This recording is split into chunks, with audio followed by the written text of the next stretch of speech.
Isang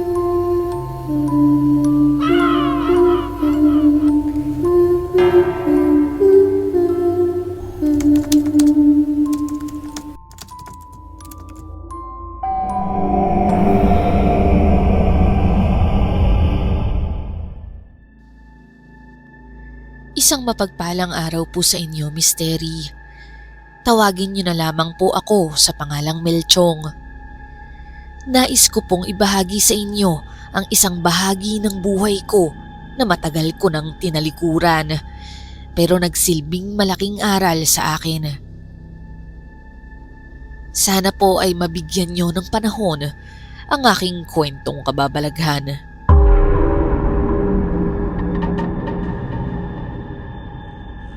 Lumaki po ako sa mahirap na buhay. Ang aking mga magulang ay rumaraket lang para kumita. Si nanay po ay naglalabandera at pumapasok bilang katulong. Pero hindi nagtatagal sa trabaho dahil sa kanyang kalusugan at nakakatsyempo ng hindi masyadong magandang ugali ng amo. Si tatay naman ay nagpe-pedicab tuwing umaga at sa hapon ay nagbabasurero.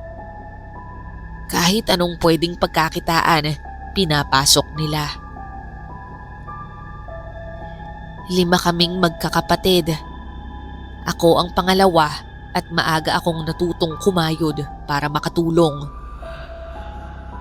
Sa murang edad, nagbebenta ako ng basahan, yelo at kagaya ni tatay, dumidiskarte rin ako sa pagbabasurero.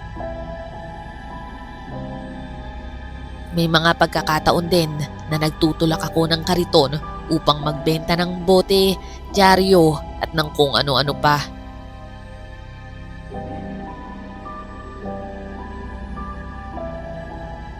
Sa dami ng hirap na pinagdaanan namin, hindi ko na po alam kung paano ko lahat maikukwento yon. Pero ang masasabi ko lang, napakahirap, minsan nakakahiya at minsan nakakalugmok kapag naaalala ko. Bukod sa mga trabahong nabanggit ko, naranasan ko rin pong mamalimos. Hindi dahil tinuruan kami ni nanay at tatay, kundi dahil desperado na kaming magkakapatid. Gusto lang naming makakain kahit pandesal lamang o palamig. Minsan, nag-aabang kami sa labas ng mga karinderya at kapag may umalis na customer, agad naming tinatapos ang mga tira nila. Nakakadiri man sa iba, pero para sa amin noon, biyaya na yun. May mga gabi rin po na wala kaming kuryente. Hindi po dahil brownout, kundi dahil naputulan na kami dahil sa hindi pagbabayad. Kadalasan ang ilaw namin, kandila na lang at minsan flashlight na may mahinang baterya. Kapag umuulan, tumutulo ang bubong kaya nagsisiksikan kami sa isang sulok para hindi mabasa. Mahirap matulog ng gutom pero mas mahirap gumising ng walang pag-asa. Sa eskwelahan, hindi rin ako ligtas sa kahihiyan at kahirapan. Madalas akong mapagalitan dahil hindi kumpleto ang aking mga gamit. Minsan wala akong pamasahe kaya naglalakad ako ng mahigit 1 oras papunta at pauwi. Dahil doon, hindi na ako nakakapasok minsan sa klase sa sobrang pagod o dahil mas kailangan kong unahin ang pagbibenta para makatulong. Kahit ganon ang buhay, sinikap naming manatiling buo. Magkakapatid kami at magkakapamilya, magkakasama sa gutom at minsan nagtatawanan na lang kami para hindi kami lamunin ng lungkot.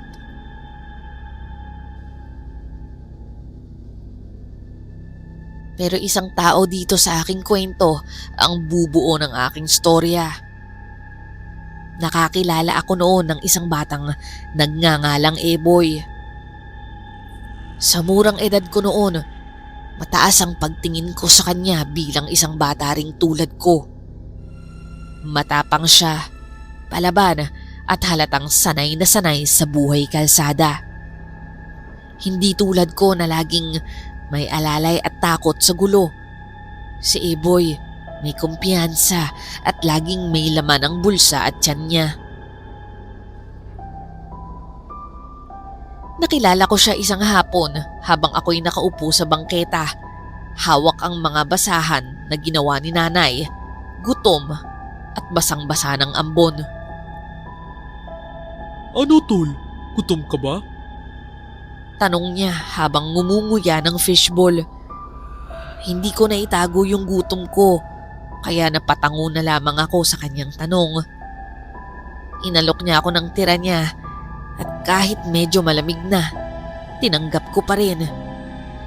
Doon nagsimula ang pagkakaibigan namin. Ako nga pala si Eboy. Ikaw? Melchong. Habang nag-uusap kami, napansin ko ang dalawa pang bata sa di kalayuan. Isang lalaki at isang babae, pero nakasuot ng panlalaki. Tumatawa sila habang binibilang ang mga papel na pera.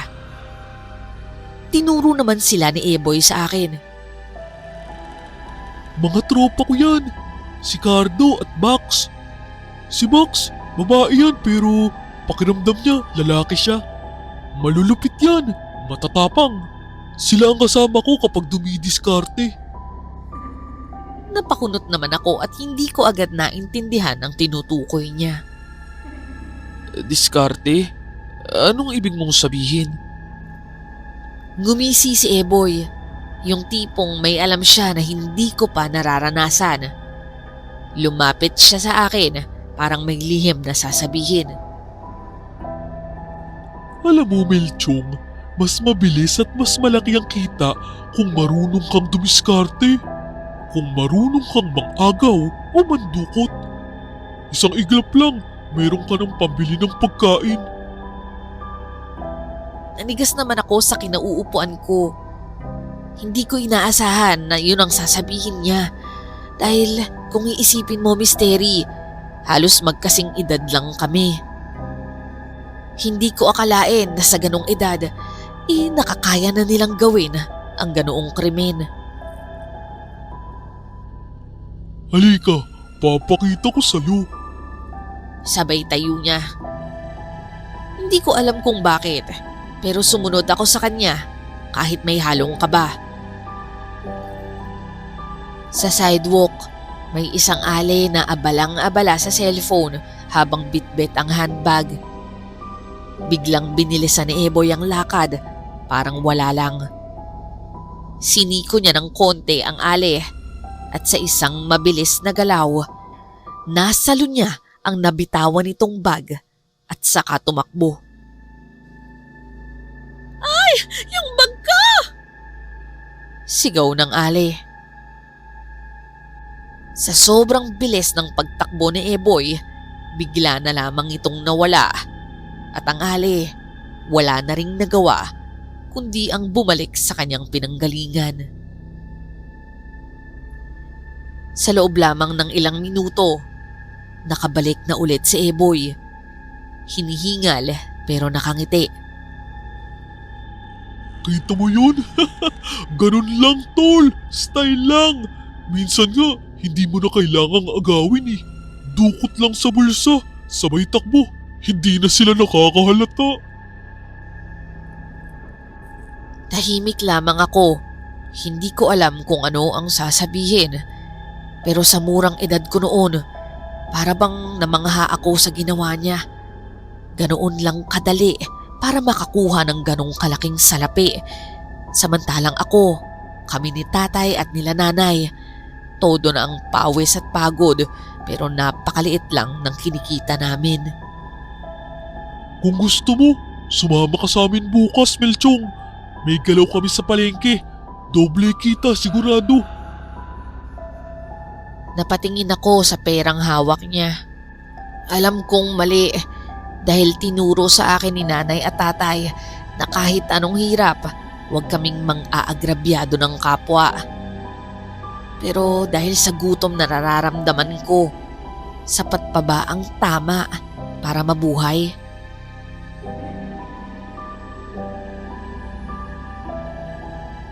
Kalaunan, hindi ko na namalayan. Napapasama na pala ako sa mga galaw nila Eboy. Nung una, Misteri, damay lang ako. Tipong lookout lang, nagabantay kung may parak o kung may ibang tao sa paligid. Ang palusot ni Eboy, Wala ka namang ginagawa eh. Bantay ka lang. pero ang totoo, takot pa ako noon. Kabado. Pero sa tuwing pagkatapos ng galaw, may pansit, may soft drinks, minsan pa nga, pritong manok. Para bang nagiging okay na. Parang unti-unti, natututunan ng aking konsensya na magbulag-bulagan sa mali. Isang araw, ganito ang eksena namin. Oh, Melchong, ayan oh, babae. May cellphone sa bulsa. Kita mo? Baka mapansin ako eh. Ano ka ba? Kaya mo yan. Ilang beses mo nang nakita kung paano yung ginagawa namin eh. Basta, tsempohan mo lang. Luminga-linga naman ako. Tapos dahan-dahan, lumapit ako sa likod ng babae habang abala ito sa pagbabayad ng pamasahe. Sige na, daanan mo lang sa siko. Ipasa mo sa akin agad. Ako nang bahala dun. At ganoon nga ang ginawa ko, Misteri. Para akong robot na sunod-sunuran sa kanya. Siko, tulak, dukot. Pagkatapos nun, inabot ko sa kanya ang cellphone. Walang kamalay-malay ang babae sa ginawa ko. Sa unang pagkakataon, hingal na hingal ako. Ang kabog sa dibdib ko, sobrang bilis. Pero nang maibenta ni Eboy ang cellphone sa kanyang kakilala at hawak na namin ang pera, parang may kung anong saya kong naramdaman. Ano tol? Sabi ko sa'yo eh. Kita mo? Ang galing mo. Unang beses pa lang, hindi ka pumalpak. Ngumiti naman ako at di ko masabi kung proud ba ako sa sarili ko o kinahihiya na ako ng konsensya ko. Simula noon, lagi ko na silang kasama. Halos linggo-linggo may galaw kami. Minsan sa palengke, sa terminal. Marami akong natutunan, Misteri. Pati pagputol ng strap ng bag gamit ang cutter. Yung paglilito sa mga mabibiktima namin. Yung pag-arte na parang bata na umiiyak para makuha ang atensyon niya habang yung kasama ko naman dumudukot. Sa paglipas ng panahon, hindi na ako ang dating Melchong na nagbebenta lang ng basahan. Walang kaalam-alam ang pamilya ko sa mga ginagawa ko. Ako na si Melchong, yung bagong Melchong na kayang pumasok sa jeep, umupo saglit at bago bumaba ay may laman na ang bulsa. Nasanay na ako ron at sa totoo lang, parang nawala na yung guilt. Parang routine na lang. Hindi alam ni nanay, hindi alam ni tatay at ng mga kapatid ko. Ang alam lang nila, may kita ako sa pagbabasura at sa pagtitinda ng basahan. Sa loob-loob ko, ang laman ng bulsa ko ay hindi naman pera, kundi kasalanan. Minsan pag uwi ko, may uwi akong siopaw at pansit para sa pamilya ko.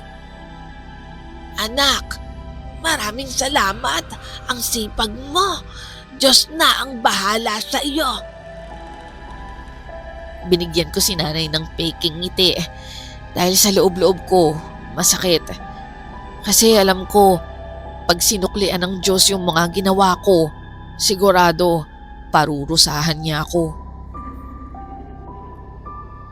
Lumipas ang ilang taon, hindi na ako talaga nagbebenta ng basahan. Hindi na rin ako dumidiskarte gamit ang bote, lata o dyaryo. Ang buhay ko, diskarte sa dilim mystery. Ako, si Eboy, Bax at Cardo, kami na ang grupo ng mga walang konsensyang magnanakaw. Dati, snatch lang, dukot, agaw-bag ang ginagawa namin. Pero dahil bahagya na kaming nagkaedad, mas naging matapang at mas naging tuso na ang ginagawa namin. Natuto na rin kaming mag-akyat bahay. Kapag may nasipatan si Eboy na bahay na laging walang tao, pinaplano na naming pasukin yun. Laptop, TV, bike, alahas, kahit luma, basta mabebenta, pinapatos namin. Sa isip ko noon, wala naman kaming nasasaktan. Yung mga ninanakawan namin, may pera pa rin naman. Kaya nilang bumili ulit ng mga kinuha namin. Kaya siguro gano'n ang palusot ko palagi. Pinapaniwala ko ang sarili ko na okay lang yung ginagawa namin. Isang gabi, habang tambay kami sa likod ng lumang warehouse, biglang may lalaking lumapit kay Eboy. May edad na, nakaitim na jacket, may dalang sling bag. Hindi ko siya kilala at ngayon ko lang nakita. Pero halatang hindi naman pulubi. Tahimik lang kaming lahat habang nag-uusap sila ni Eboy sa gilid. Hindi naman namin marinig masyado ang pinag-uusapan nila. Pero kita sa kilos ni Eboy na seryoso ang usapan. Matagal-tagal din silang nag-usap. At matapos noon, umalis na ang lalaki. Tiningnan pa kami isa-isa bago lumakad palayo. Pagbalik ni Eboy, seryoso ang mukha niya, pero mukhang desidido siya sa kanyang sasabihin sa amin. Mga tol, makinig kayo. May alok sa atin. Trabaho. Big time. Trabaho? Anong klaseng trabaho? Talaga, big time? Ano naman kayang klaseng trabaho yan, tol? Yung lalaking kausap ko, may sinabi sa akin, may isang bahay sa kabilang barangay. Luma na pero malaki. Mayaman daw ang may-ari nun pero bihirang umuwi. Parang bakasyonan lang nila yun. Talaga, pre? Ano naman yung pinapagawa niya sa atin? Ito nga, yung lalaki kanina, kabisado niya daw ang layout ng bahay. Dati daw kasi siyang caretaker nun. Tanggal nga lang siya, pero bago siya umalis, may alam siya na vault. Doon daw sa loob ng bahay. Marami daw laman yung vault, pera at saka alahas. Kaso, hindi niya daw kayang kunin mag-isa eh. Talaga? Paano naman natin mabubuksan yun? Siya raw ang bahala sa pagbukas nun. Meron daw siyang tools. Basta ang trabaho natin, pumasok tayo, dumaan sa bintana sa likod. Tapos, kunin agad natin yung vault. Pwede daw tayong kumuha ng kahit anong gamit na gusto natin. Basta pag nakuha na daw yung vault, malaki daw yung komisyon natin. Talaga pre? Magkano naman kaya yon? Wala siyang sinabing eksakto eh. Depende kasi dun sa laman. Pero tsak daw, 6 na numero. Tayong bahala kung gusto nating dagdagan pa sa pagkuha ng mga gamit nila sa loob. Talaga, pre? Ayos yun ah! Oo, pero isang gabi lang ang pagkakataon natin. Kasi baka daw next week, umuwi na daw yung may-ari. Habang nagkakatawanan sila at nagsasang-ayunan sa plano, ako naman tahimik lang. Hindi ko alam kung matutuwa ba ako. Parang iba kasi to eh. Iba yung pakiramdam ko. Parang hindi ito yung mga normal na bahay na pinapasok namin. Ika nga ng lalaki, big time daw. So nakakatakot. Naisip ko, paano kung mahuli kami? Baka mas malaki pa yung kapalit. Pero dahil sa gustong-gusto nilang tanggapin yung trabaho, wala na rin akong nagawa kundi ang sumang-ayon. Dumating ang gabi ng aming trabaho. Tahimik lang ang paligid. Walang ingay, walang tao. As usual, 4 kami. Ako, si Eboy, si Cardo at si Bax. Nakapang-itim kaming lahat. May mga bag para sa mga loots na makukuha namin. Ayon kay Eboy, matapos naming makuha ang mga gamit, lalong-lalo na yung vault, ay doon pa lang kami makikipagtagpo sa lalaki sa isang lugar. Mag-aalas 12 ng gabi, naroon na kami sa tapat ng bahay. Gaya ng sabi, tahimik, walang tao, walang ilaw. May bakod pero luma na, madaling akyatin. Bukod roon, malayo rin ang ibang kabahayan kaya hindi kami mahihirapan na pasukin ito. Dito tayo sa likod para hindi agad nila mahalata na pinasok natin sila. Yung bintana sa kusina, walang rehas. Ako na mauuna. Sigurado ka bang walang tao? Di mo ba halata? Wala ngang kahit isang bukas na ilaw. Sa tingin mo, may tao dyan? Pumasok kami isa-isa. Tahimik na tahimik. Amoy lumang kahoy sa loob, parang hindi nalinis ng matagal. Pagkapasok pa lang, kita agad ang mga lumang gamit. May antik na table, sirang lampshade, pero ang pumukaw sa atensyon ko ay ang mga painting ng mga babaeng nakaitim na para bang nakatingin sa amin. Ang creepy naman dito. Parang haunted house. Kalalaki mong tao, duwag na duwag ka. Eh dapat pala hindi ka na namin sinama dito, no? O sige na, tama na yan. Bilisan na lang natin to para matapos na. Habang umiikot kami, pinupuno na ni Bax ang bag niya ng mga gamit. Mga lumang kamera, mamahaling pinggan at kung ano-ano pa. Ako naman, napapalingon-lingon. Ewan ko ba, Misteri, parang pakiramdam ko may nakamasid sa amin. Pero inisip ko na lang na guni-guni ko lang yun. Pagdating namin sa ilalim ng hagdan, nandun nga ang vault na sinasabi ng lalaki.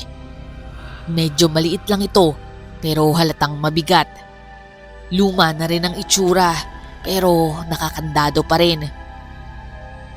O Melchong, ikaw na magtago nito. Ilagay mo dyan sa bag mo. Umakyat naman kami sa mga kwarto sa itaas at nagbaka sakali na baka meron pa kaming makitang mga pwede naming kunin. Kanya-kanya na kami ng paghahalungkat. Si Eboy sa mga kabinet. Si Cardo sumilip sa kwarto sa kanan. Ako naman, tumingin ako sa mga lumang aparador. Oh, Melchong, nasa na si Box? Lumingon ako. Tinignan ang paligid. Wala si Bax. Hindi ko alam. Akala ko nasa likuran nyo lang. Ay nako, hindi na kayo nasanay doon. Eh di ba, lagi namang nagsosolo yun. Tapos pagbalik, ang daming nakukuha. O sige, sa baba na lang natin siya atayin mamaya. Habang abala kami na iniisa-isa ang mga gamit na pwede pa naming mapakinabangan, bigla na lang kaming nakarinig ng malakas na tunog na hindi namin alam kung saan nanggaling. Ano yun? Lumingon kami sa hallway sa kaliwa. Wala. Tahimik. Inilawan namin ng flashlight pero mukhang wala namang nagbago sa posisyon. Pero maya-maya, may aninong gumalaw sa dulo. Parang dumaan pero napakabilis. Teka, ano yun? Nakita niyo ba yun? Si Box ba yun? Kung si Bax yun, eh bakit naman napakabilis? Tsaka, tatakbo ba siya at magtatago sa atin? Nagkatitigan kaming tatlo. Ako, si Eboy at si Cardo. Bahagya tuloy kaming nag-alala para kay Bax, kaya tumawag kami sa kanya. Bax, asan ka ba? Ano ba ginagawa mo? Oo nga, Bax. Halika na dito. Bilisan mo. Babalik na tayo sa baba. Pero Misteri, hindi sumasagot si Bax, kaya lalo kaming nag-alala. Pilit kong pinakikiramdaman ang paligid. Pero sa sobrang lakas ng tibok ng puso ko, parang nabibingi ako. Bigla, isang iglap. May malamig na hangin na dumaan sa tabi namin. Ano yun? Oo nga, ano yun? Parang may dumaan na. At doon nga, Misteri, bigla na lang may humatak kay Cardo. Parang may humablot sa kanya mula sa dilim sa may koridor. Nakasigaw siya habang pilit kumakapit sa lamesa, sa upuan, kahit saan. Ah! Sino ka? Anong ginagawa mo? Pre, tulungan niyo ako! Napatakbo kami ni Eboy at pilit hinahabol at kinukuha ang kamay ni Cardo. Pero sobrang bilis at hindi na namin siya naabutan. Unti-unti siyang nawala sa dilim. Naririnig na lang namin ang mga kuko niyang kumakaskas sa pader habang hinihila siya. Cardo! Napaluhod si Eboy at nanlalata. Isang segundo lang, nawala sa anino si Cardo. Wala kaming makita kung ano yung humila sa kanya. Wala kaming ideya sa itsura nito. Napatingin kami ni Eboy sa isa't isa. Parehong nanlalaki ang mga mata sa gulat at hindi makapaniwala sa nakita. Akala ko ba, Boy, walang ibang tao dito. Yun lang din yung sinabi sa akin. Pero anong klaseng tao yun? Bakit hindi natin nakita? Hindi ko rin alam eh. Baka dahil sobrang dilim. Kasalukuyan kong tinutulungan si Eboy na tumayo sa pagkakaluhod nang biglang may narinig na naman kaming mga yabag. Mabagal pero mabigat. Milchong, dito tayo. Hinila niya ako sa ilalim ng isang malaking lamesa at nagtago kami sa dilim. Tahimik lang kami. Parehas kaming hinihingal pero pilit na pinipigil ang tunog. Ilang minuto, ganun lang kami. Nag-aabang, nagtatago at walang nagsasalita. Matapos ang ilang minuto, nagsimula nang magsalita si Eboy. Mahina. Tapusin na lang natin to. Nandyan na yung vault sa'yo. Kunin na lang natin kung anong pwede. Tapos, alis na tayo. Ano? Bakit pa tayo kukuha? Okay na to. Itong vault lang naman talaga yung kailangan natin, di ba? Sayang naman yung mga nakuha ni Cardo tsaka ni Box. Nandun lang sa kabilang kwarto. Kunin na natin yun tapos sibat na. Hihingi tayo ng tulong dun sa iba nating katropa. Babalikan natin sila. Wala na akong nagawa kundi ang sundin siya. Kaya tumungo kami sa daanan kung nasaan ang kwarto na pinanggalingan namin. Pero dahil sa dilim at pagmamadali, hindi ko napansin na may nakaharang pala sa daraanan kaya bigla akong natumba. Misteri, pagtapat ng flashlight sa sahig, nakita namin ang isang katawan, puno ng dugo. Wakwak ang tiyan. Si Box, wala ng buhay.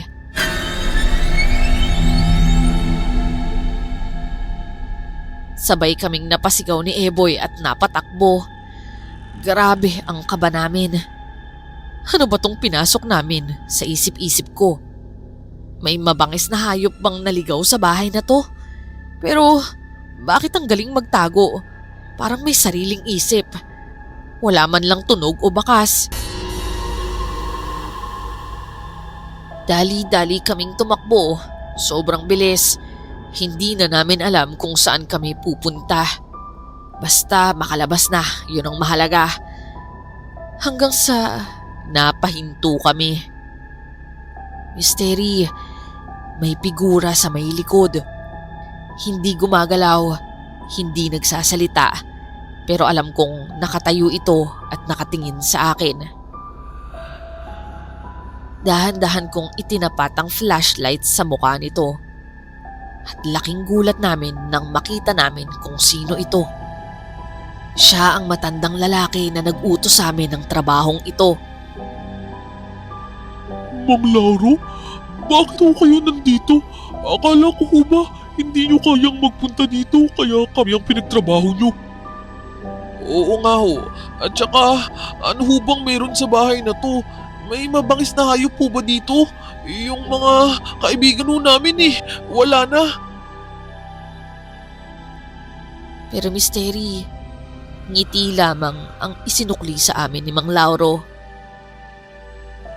Hindi yun normal na ngiti.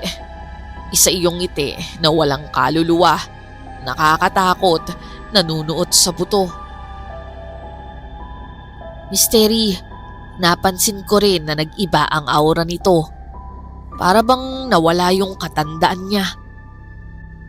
At mula sa kanyang bibig na nakangiti, merong sumilip. Misteri, mga pangil, mahahaba at matutulis. Lalo tuloy akong nanghina sa nakita ko. Mga batang sabik sa pera. Hindi naman talaga vault ang pakay ko. Hindi kayamanan, kundi kayo. Ang inyong laman, ang inyong katawan. Maya-maya, lumabas mula sa dilim ang dalawa pang nilalang. Ang isa gumagapang, parang babae, pero tuyo ang balat, parang medyo balat ahas. Ang mata sobrang pula, umiikot ang ulo niya habang lumalapit. Ang isa naman, lalaking matangkad, payat pero mukhang malakas. Tila naglalaway din siya at para bang takam na takam sa laman. Dahil sa mga nasaksihan namin, napaatras na lang kami ni Eboy. Pre, anong klaseng mga nilalang to? Hindi ko alam pero isa lang ang nasa isip ko ngayon. Ano? Takbo! Agad akong sumunod sa senyas ni Eboy. Hindi ko na iniisip kung anong madadaanan ko. Lahat ng kalamnan ko nanginginig noon, Misteri. Lahat ng balahibo ko nakatayo. Ramdam namin na hinahabol nila kami pero hindi kami lumilingon. Diretso lang kami sa pagtakbo. Pagdating namin sa isang silid, isinara namin agad yon. Hingal na hingal kami. Boy, nakita mo ba yung mga yun? Mga hindi na tao yun Kakainin tayo. Wala na. Baka hindi na tayo makalabas dito. Magaya na lang tayo kila Cardo at Bax. Ano ka ba, Melchong? Huwag kang ang panghinaan ng loob. Lalaban tayo. Pero kung may paraan, tatakbo tayo. Hindi tayo papayag na maging pagkain lang nila. Hindi nga tayo sumuko sa kalsada dati, di ba? Ngayon ka pa ba susuko? Wala nang urungan to. Kung wala na si Cardo at Box, tayo may pag-asa pa. Ano ka ba? Umupo ako sa sulok. Tumulo ang luha ko. Hindi ko alam kung galing sa takot o desperasyon o baka pareho. Pero tumingin ako sa kanya. Nanginginig man ako. Naisip ko tama siya. Hindi ako kailangang basta-basta na lang sumuko. Meron pa akong pamilya na naghihintay sa akin. Hindi na kami nag-aksaya pa ng panahon. Agad kaming kumilos. Kumuha kami ng kahoy mula sa lumang silya at pinutol namin para magsilbing panlaban. Sinilip namin ang bintana. Plano naming tumalo na lang mula roon. Ikalawang palapag lang naman yon at hindi ganoon kataasan. Bukod ron, ay sanay naman kami noon kapag ginagawa namin yon tuwing mag-aakyat bahay kami. Binuksan namin ang bintana pero natagalan kami dahil napakatigas nito. Nagtulong kami para tuluyan itong bumukas. Mauna ka na, Ebong. Sige, bilisan natin. Pero Misteri, hindi pa man nakakalabas si Eboy. Biglang bumukas ang pinto at sinugod kami ng dalawang nilalang. Hinawakan nila ako mariin, marahas. Pero napakapit ako sa bintana. Hindi ako bumibitiw dahil ayokong makain lang nila. Pakiramdam ko parang matatanggal na ang mga braso ko sa sobrang lakas ng hatak nila. Hindi ko rin magamit ang hawak kong kahoy. Nakapako na ang isang kamay ko sa bintana at alam kong pag bumitiw ako, siguradong makukuha nila ako. Pero mystery, biglang napabitaw sa akin ang isang nilalang. Sa mata niya mismo, sinaksak ni Eboy ang kahoy. Napahiyaw ang nilalang at napaupo, gumigiling sa sobrang sakit. At yung isa na dapat susugod na, pero biglang humarang si Eboy. Wala siyang inaksayang oras. Sabay niyang itinulak ako palabas ng bintana. Lumabas ka na, Melchong! Tumakas ka na! Muntik pa akong mahulog, pero napakapit ako sa gilid. Ano ka ba? Tumakas ka na! Ako nang bahala rito! Hindi kita iiwan dito. Ano ka ba? Mas matanda ako sa'yo, kaya akong sundin mo! Pero kailangan mo ng tulong ko. Ang kulit mo talagang bata ka! At yun nga, mystery, bigla akong sinipa ni Eboy. Wala na akong nagawa pa at bumagsak ako sa lupa. Sumakit ang likod ko pero mabuti na lang at malambot ang lupa. Napapaligiran ito ng makakapal na damo kaya kahit papano ligtas akong nakalapag. Mabilis akong tumakbo papunta sa may gate. Doon nakaparada ang sasakyan namin. Yun na lang ang tanging pag-asa ko para makatakas. Pero bago pa man ako makarating, biglang lumitaw ang matandang lalaki mula sa dilim. Nakatayo lang siya doon, nakangiti at malamig ang tingin. Ako naman, napahinto. Binuka niya ang kanyang bibig at takmang lalapit na sa akin. Bigla ko namang naalala ang rosaryong nakasabit sa loob ng sasakyan at ang maliit na bote ng holy water. Ang sasakyan na yun ay hiniram lamang ni Eboy at hindi ko makakalimutan na bago pa man magsimula ang biyahe namin papunta rito ay hinaplos ko pa ang rosaryo at hinawakan ng holy water. Dahil kahit naman alam kong masama ang aming gagawin, hindi pa rin ako nakakalimot na humingi ng gabay sa poong may kapal. Agad kong binuksan ang sasakyan at dali-dali kong kinuha ang rosaryo at binuksan ang holy water. Nang makalapit na ang matanda, isinaboy ko sa kanyang muka ang laman nito.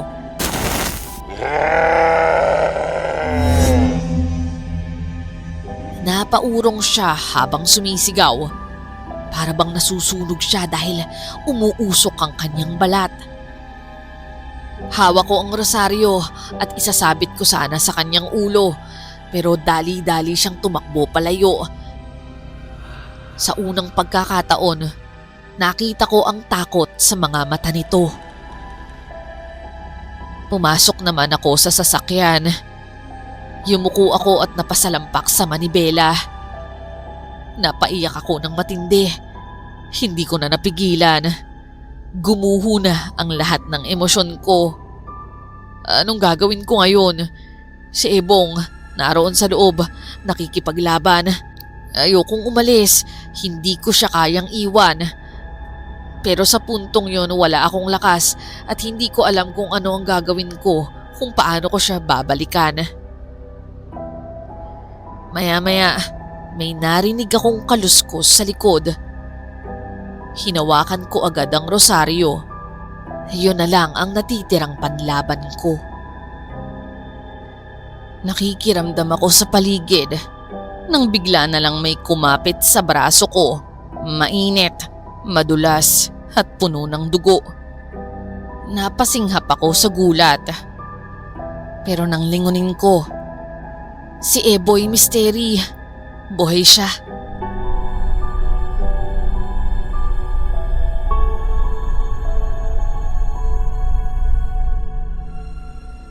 Gumaan ng lubos ang pakiramdam ko. Kahit papano, may natira pa sa mga kaibigan ko. Bakit hindi ka pa tumakas? Matigas talagang ulo mo. Boy, mabuti na lang ligtas ka. Tinulungan ko siyang makasakay sa sasakyan at tuluyan na kaming lumayo sa bahay na yon. Sa wakas, nakatakas din kami. Pero may kurot sa puso ko dahil hindi na kami kumpleto. Pagdating namin sa tinutuluyan naming hideout, pinatulog ko muna si Eboy. Mabuti na lang at hindi malalim ang sugat na inabot niya. Alam kong makaka-recover siya sa loob ng ilang araw. Habang nakaupo ako, napatingin ako sa bag na dala namin. Binuksan ko to at nandun pa rin ang maliit na vault. Hindi ko mapigilang magalit at sa sobrang galit ko, ibinato ko ang vault na yon. Dahil kasi doon, napahama kami. Nawala ang dalawa naming kaibigan. At ang mas masakit, wala naman palang saysay ang lahat. Dahil sa lakas ng paghagis ko, tumama ang vault sa pader na bato. Pero laking gulat ko nang bigla itong masira. Siguro dahil sa sobrang kalumaan at kalawang, bumuka ito. Misteri, tumambad sa harapan ko ang laman. Mga alahas, marami, at pera. Bagamat hindi karamihan ng pera na nasa loob nito, kumpul-kumpul na alahas naman ang naroon. Puro ginto at yung iba, maraming bato. Napalingon ako sa kwarto kung saan nagpapahinga si Eboy. Kahit papano, may kinahinatnan pala ang lahat ng hirap namin. Pero mas masaya sana kung kumpleto kami. Lumipas ang ilang linggo at napagdesisyon na naming magbagong buhay. Para sa amin, sapat na ang lahat ng ito para mag-iba ng direksyon. Naghanap kami ng pagkakakitaan, yung kaya naming gawin at alam naming pag-aralan. At yun ang misteri. Nagsimula kami sa isang maliit na negosyo, isang paresan. Ito ang paborito naming kainin noong kumpleto pa kami. Pantawid gutom namin kapag kapos sa pera. Kumuha rin kami ng mga batang kalye bilang tauhan. Pinapayuhan namin sila na lumayo sa pagnanakaw at subukan ring magbagong buhay. Mula sa isang paresan, naging 4 ito.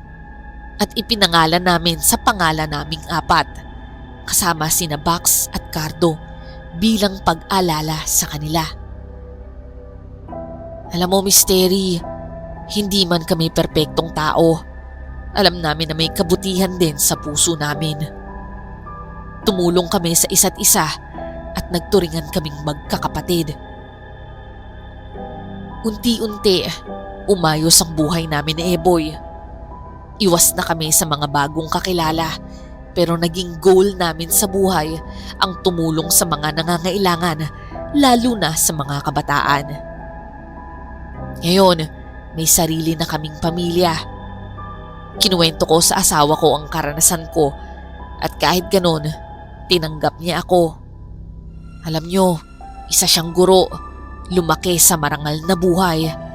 Kaya naman pinapatunayan ko sa kanya araw-araw na nagbago na ako. At sa wakas nakatulong na din ako sa pamilya ko. Hindi na kami hikahos. Oo, Misteri, alam kong galing sa nakaw ang pinagmula ng pag-asenso namin. Pero inisip ko na lang na nilaan ng Diyos ito para sa amin. Yun nga lang, may kapalit na buhay ng dalawa naming kaibigan. Hanggang dito na lamang po ang aking kwento, Misteri. At sana magsilbing aral ito sa inyong mga tagapakinig. Muli, ako po si Melchong. Nagpapasalamat sa inyong channel.